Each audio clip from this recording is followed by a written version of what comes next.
Can Peixano.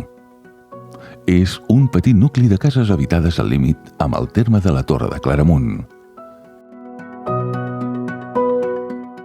S'hi arriba des de la Font del Bosc o des de la carretera d'Igualada, al camí de la Guixera.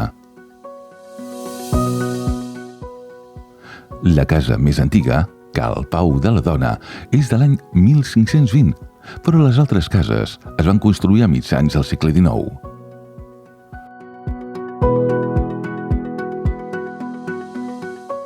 L'aigua hi arriba des de la Font del Bosc i les terres al voltant estan dedicats al conreu de vinya i cereals.